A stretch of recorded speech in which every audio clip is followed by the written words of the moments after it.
पापा भाई, यही है वो लड़का धर्मेंद्र जिससे मैं प्यार करती हूँ और शादी भी करना चाहती हूँ। ये क्या बकवास कर रही है तू? अरे पूरी दुनिया में यही लड़का मिला था तुझे शादी करने के लिए। एक सफाई कर्मचारी है, देख नहीं रही इसके हाथ में झाड़ू है? तो तुझे बिल्कुल शर्म नहीं आ रही? अपने बाप को ऐसे लड़के से शादी करने के लिए बोल रही है जो झाड़ू लगा रहा है। पापा आपने दिया को थप्पड़ क्यों मारा? अबे थप्पड़ नहीं मारूं तो क्या करूं? देख नहीं रहा एक सफाई कर्मचारी से कह रही शादी करने के लिए? अब मैं तुझे इतना पागल लगता हूँ जो इस झाड़ू वाले के साथ अपनी बेटी की शादी करवा दूंगा? पापा इसमें दिया की कोई गलती नहीं है, गलती इसकी होगी, इसी ने इसे बहकाया होगा। इसे तो मैं बताता हूँ अभी। सुशांत क्या कर रहा है ये? और पापा वैसे भी मैं आपको यहाँ धर्मेंद्र से मिलवाने लाई हूँ, कोई लड़ाई झगड़ा करने के लिए नहीं। तू क्या सोचती है कि तू किसी भी राह चलते फकीर चंद से शादी करने के लिए बोलेगी और तेरी पापा शादी करवा देंगे? हैं ऐसे फटीचर से शादी करनी है तेरे को? तूने परिवार की इज्जत के बारे में बिल्कुल नहीं सोचा ना? हैं शादी वहीं होगी तेरी जहाँ पापा चाहेंगे और कहीं शादी नहीं होगी। और ज्यादा बोलेगी ना तो इसके हाथ पैर तोड़ दूंगा। अभी तो यहाँ पे झाड़ू लगा रहा, बाद में भीख मांगेगा बैठ के कहीं। देख सुशाल तू गलत समझ रहा है। पापा भाई आप एक बार उससे मिलो तो सही, बात करके तो देखो, वो सच में बहुत अच्छा लड़का है। अरे मुझे तो समझ नहीं आ रहा तुझसे शादी क्यों करना चाहती है, और मुझे तो बिल्कुल नहीं लग रहा ये किसी भी एंगल से हमारे घर का दामाद बन सकता है। और ये लड़का तेरे शौक पूरे कर पाएगा? अरे लानत है तेरी पसंद पर जो तुझसे शादी करना चाहती है। अरे तू एक अमीर बाप की औलाद है, ये लड़का तेरे शौक नहीं पूरे कर पाएगा।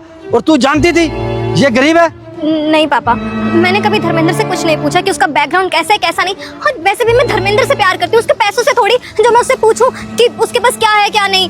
यही तो दिक्कत है ना, तूने इसके बारे में कभी जानने की कोशिश ही नहीं की। अरे तू जानती नहीं है, ऐसे लड़के ना अमीर लड़कियों को जानबूझ के फंसाते हैं ताकि ना उस अमीर लड़की को फंसा के खुद भी अमीर बन जाए। इसने भी जानबूझ के फंसाया तेरे को।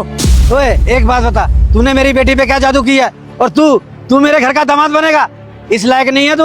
अंकल जी मैंने आपकी बेटी को कोई फंसाया नहीं है, बल्कि आपकी बेटी और मैं एक दूसरे से प्यार करते हैं। और मुझे बताया था दिया ने कि आज ये अपनी फैमिली वालों के साथ मुझसे मिलने आने वाली है, लेकिन मुझे ये सब नहीं पता था कि यहाँ ये सब हो जाएगा। अगर मुझे पता होता ना कि हमारी मुलाकात का इतना बड़ा तमाशा बन जाएगा तो कभी मैं आपसे मिलता ही नहीं। अबे ओ, प्यार से घर नहीं चलता। और तू इसे 2 वक्त की रोटी भी खिला पाएगा? इसकी फरमाइशें पूरी कर पाएगा? मुझे नहीं लगता। और तू मेरी बेटी की ख्वाहिशें पूरी कर देगा? मेरी बेटी एक दिन में जितना खर्चा करती है ना, इतना तू 1 महीने में कमाता होगा।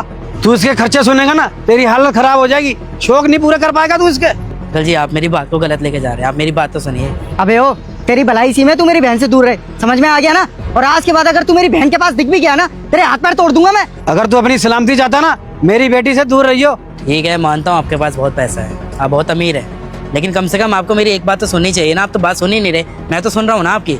मुझे ऐसा लगता है कि कम से कम मुझे मेरी बात रखने का मौका तो मिलना चाहिए।